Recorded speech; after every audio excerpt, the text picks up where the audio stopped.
नमस्कार दोस्तों, share beam channel में आपका स्वागत है। दोस्तों, आज का वीडियो खास आपके लिए है और उन लोगों के लिए भी है जो कि शेयर मार्केट में नए नए आए, उनको शेयर मार्केट से पैसा कमाने के इरादे से आए हैं और जो गलतियां करते हैं, और गलतियों की वजह से क्या होता है कि वो कमाने की वजह अपना सारा पैसा गंवा देते हैं। तो क्या होता है, गलती किस तरह से होती है, आज मैं इस वीडियो में इसी चीज़ पर बताऊंगा। आप ध्यान से सुनिएगा कि जब भी आप शेयर मार्केट में इन्वेस्ट करने की सोचते हैं तो ज़्यादातर जो ये करते हैं कि उसी कंपनी में पैसा लगाते हैं जिसका उसने नाम सुना होगा। मतलब जिसका नाम उसे सुना होता है उसी कंपनी में पैसा लगाता है वो, और जिस कंपनी का नाम नहीं सुना तो उसमें पैसा लगाता ही नहीं, चाहे फिर कितनी भी अच्छी हो। तो हम अगर देखे जाए, हम डेली अगर यूज में कोई चीज़ हम काम में लेते, चाहे वो घरेलू सामान हो, चाहे गाड़ियाँ हो, मोटरसाइकिल हो, स्कूटर, मतलब जितनी चीज़ हमने सबका नाम सुना होता है, और हम ये सोचते हैं कि इन्हीं कंपनी में पैसा लगाएंगे जिसको हम जान, मतलब कंपनी को नहीं जानते, केवल नाम सुना होता है। पर जब आप शेयर खरीदने के लिए जाते हो शेयर मार्केट में, तो वहाँ पर जब इन कंपनी के जो शेयर के भाव देखते हैं तो इसमें दो तरह के रेट मिलते हैं। एक तो रेट मिलेंगे हाई फाई, मतलब ये कि इतने महंगे शेयर होते हैं कि जिनको आप खरीद नहीं पाते हो, और दूसरे जो जिसके आप नाम तो सुने हैं लेकिन उनके शेयर आपको मिलेंगे 54 या 58, 2 रुपये, 10 रुपये, 5 रुपये से इस रेट में मिलेंगे आपको। अब यहाँ पर क्या करते हैं कि आप क्या गलती कर लेते हो कि यार मैंने नाम सुना है, तो नाम सुने, जिसका नाम सुना उसका शेयर मुझे 10 रुपये मिल रहा है या 12 रुपये मिल रहा है, 5 रुपये मिल रहा है, और दूसरा शेयर जो मुझे जिसका मैंने नाम सुना उसका 3,000 का है, 5,000 का है, 12,000 का है, 10,000 का है, बहुत महंगे। तो इससे में आप लोग क्या करते हो कि जो छोटे से जिसकी आपने नाम सुना, जो जो सस्ते मिल रहे हैं उसमें पैसा लगा देते हो। क्या ये शेयर मुझे 1 रुपये का मिल रहा है, 2 रुपये का मिल रहा है, इसमें डाल दो पैसा, क्योंकि ये तो कंपनी बहुत अच्छी थी, बहुत अच्छी है, मैंने इसका नाम भी सुना हुआ है, मैंने तो इसके स्टोर भी देखे, मैं स्टोर में गया हूँ। जैसे अभी आप देख लीजिए कि जो फ्यूचर ग्रुप की है बिग बाज़ार, बहुत सस्ते शेयर मिल रहे हैं आपको, 54 या 58, 1 रुपये के अंदर ही मिल रहे सारे शेयर। ऐसे ढेरों कई भी कंपनियाँ हैं जिसके बहुत फेमस रही है और जिनके नाम सभी जानते हैं, और वो उसके शेयर आपको इसी रेट में मिलेंगे या फिर बहुत महंगे मिलेंगे। तो ज़्यादातर जो नए जो इन्वेस्टर होते हैं वो क्या करते हैं कि ऐसी छोटी कंपनियों में पैसा डाल देते हैं। लेकिन मैंने एक अपने पिछले वीडियो में बताया भी था आपको कि ये जो आप सस्ते शेयर में पैसा लगाते हो ना, ये वो शेयर होते हैं जैसे कि एक गन्ने का रस निकालने के बाद में जो चारा बचता है, वो शेयर होते हैं। यानी कि सारा रस जो है, आपने देखा होगा जो गन्ने का रस निकालने वाला 4-5 बार उस मशीन में डालता गन्ना, और फिर बाद में जो कचरा बच जाता है। तो उसी तरह ये जो आपने नाम तो सुने लेकिन शेयर बहुत सस्ते हैं, मतलब ये एक तरह से कचरा होता है। लेकिन फिर भी आप जानबूझकर इसके अंदर पैसा डाल देते हो, और ये पैसा आगे नहीं पीछे डूबता ही है, आपको मिलता नहीं है। कभी कभार अगर 100-200 कंपनी में अगर 1-2 कंपनी होगी जो आपको पैसा दे जाए, बाकी ज़्यादातर पैसा डूबता ही है इसमें।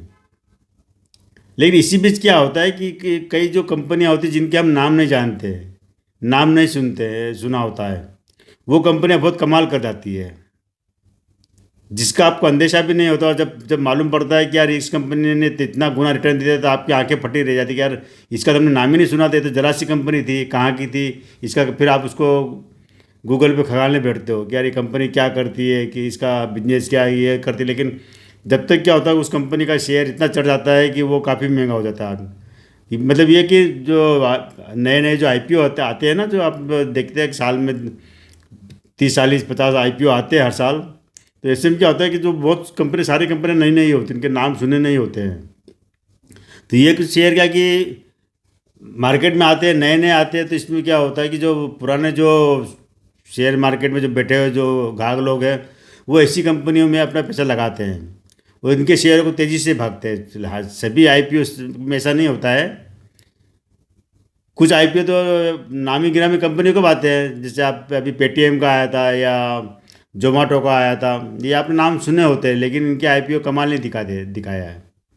लेकिन इसी के बीच में क्या होता है कि जो छोटे छोटे आईपीओ आते हैं, बहुत कह सकते हैं कि स्मॉल कैप कंपनियाँ, ये इनका जो मार्केट कैप भी बहुत कम होता है और बहुत छोटी साइज़ में इनका जो आईपीओ आता है। तो इसमें आप ना तो पैसा लगाते हो ना आप इसको में लगाना चाहते हो, और आप के लिए पहली बात तो है कि आप इस पर नज़र ही नहीं डालते हो। लेकिन जब तक आप इसको देखते हो कि ये कुछ ही सालों में ये कंपनी ने ज़बरदस्त मुनाफा दे दिया है, फिर आप इसमें पैसा लगाने की सोचते हो। तो बात में वही कर रहा था कि क्या होता है कि हमें जब भी एक पैसा लगाना है शेयर मार्केट में, तो आपको मार्केट के ज्ञान के बाद के अलावा आपको क्या होना चाहिए कि जो ट्रेंड जो चल रहा है, जिस तरह ट्रेंड चल रहा है, उसका भी आपको पता लगा होना चाहिए कि मार्केट में अभी किस तरह के काम हो रहा है।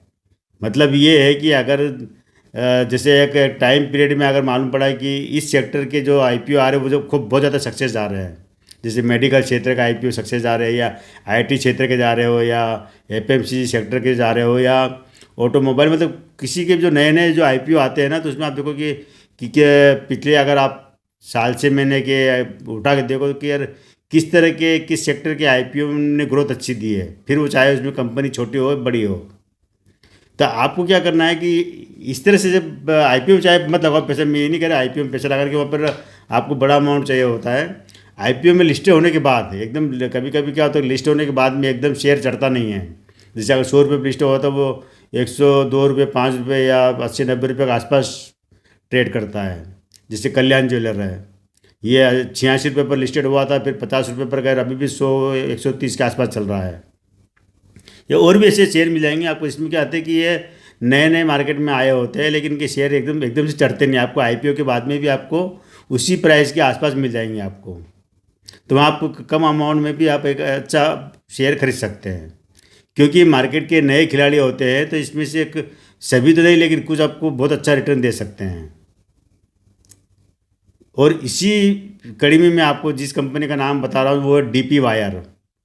आपने शायद नाम शायद ही सुना होगा, सुना भी होगा तो बहुत कभी कभार कोई ने आपने कोई ऐसा सामान खरीदा होगा जिसके ऊपर लिखा होगा पैकेट पर डीपी वायर, तो वो बात अलग है।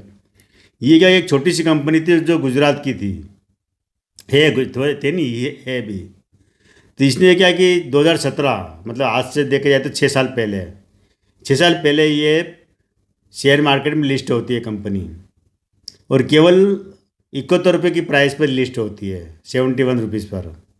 उसके बाद ये 60-65 पर भी आती है, थोड़ी ऊपर नीचे जाती है, करीब ये 2020 के आसपास तक, मतलब आप 2020 का देख लीजिए, मार्च 2020 जब मार्केट गिरा था उस समय ये करीब 64 रुपये पर भी आ जाती है। 71 में लिस्ट होती है और 64 रुपये के आसपास भी आ जाती है। मतलब कि करीब ये मान के चलिए कि 3 साल तक तो इस कंपनी में कोई खास काम होता नहीं है। जिन लोगों ने अगर तो जब काम नहीं होता इसकी चर्चा भी नहीं होती, कहीं इसके सीन में नहीं होती कंपनी की है, बिल्कुल इसको लोगों की नज़र से दूर होती है। लेकिन ये 2021 के बाद, 21 के बाद इसमें ज़बरदस्त तेज़ी आती है, और तेज़ी इस तरह आती है कि उसके बाद ये शेयर एक रॉकेट बन जाता है और थमने का नाम ही नहीं लेता है। और आज करीब अभी जो इस शेयर की जो कीमत है करीब 550 रुपये के आसपास है। यानी कि आप देख लीजिए कि जो 70 रुपये में, 71 रुपये में लिस्ट होने वाली कंपनी, आज इसका शेयर 550 रुपये के आसपास कितने गुना बढ़ गया है ये, करीब 8-9 गुना बढ़ गया पैसा, 8 गुना के आसपास हो गया। तो इतना ज़्यादा रिटर्न दे दिया इसने। आप देखिए कि कैसे छोटी छोटी कंपनियां बड़ा बड़ा कमाल कर जाती हो, जबकि इसी इसी अवधि में अगर देखा जाए जो 2017 से लेकर 2023 तक किसी भी बड़ी कंपनी ने इतना गुना रिटर्न नहीं दिया है, बड़ी बड़ी कंपनियों ने। और जो कचरा शेयर हो चुकी है उन्होंने भी इतना रिटर्न नहीं दिया है। बड़ी वो भी बड़ी कंपनियां थी, कभी रही होगी, लेकिन अब कचरा हो गई, उन्होंने भी नहीं दिया। लेकिन ये जो नई कंपनी मार्केट में आती है और इतना रिटर्न दे देती है। तो कई बार ऐसा होता है कि अच्छी कंपनियां होती है, आप उन कंपनियों के बारे में अगर थोड़ा सा अगर रिसर्च करेंगे, देखेंगे उसके अंदर अपने गूगल वगैरह में, या कंपनी के बारे में प्रोफाइल, कंपनी की बैलेंस शीट, कंपनी की हिस्ट्री, कंपनी का कैश फ्लो, कंपनी के ऊपर देनदारियाँ कितनी है, कंपनी का बिजनेस किस टाइप का है, आप अगर ये सारी चीज़ अगर पता करेंगे ना तो आपको एक आइडिया मिल जाएगा। इससे मिलेगा कि हाँ कंपनी अगर, जैसे अब ये डीपी वायर जिसका मैंने जिक्र किया है, ये कंपनी क्या है कि इसका वायर स्टील वायर प्लास्टिक के क्षेत्र से जुड़ी हुई है, बिजली निर्माण से भी जुड़ी हुई है कंपनी है। इसकी प्लास्टिक शीट भी बनती है और प्लास्टिक के मतलब काफ़ी एक इसका फैला हुआ उद्योग है, कई जी अलग अलग तरह के प्रोडक्शन इसके।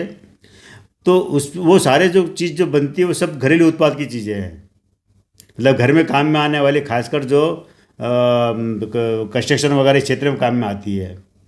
तो उसमें क्या होता है कि जब भी अभी आप ऐसे जो बिजनेस जो चलते हैं तो उसमें इस तरह की कंपनियों को भी काफ़ी फ़ायदा होता है और ये कंपनियां दौड़ जाती है। तभी तो इस कंपनी का शेयर बहुत महंगा है।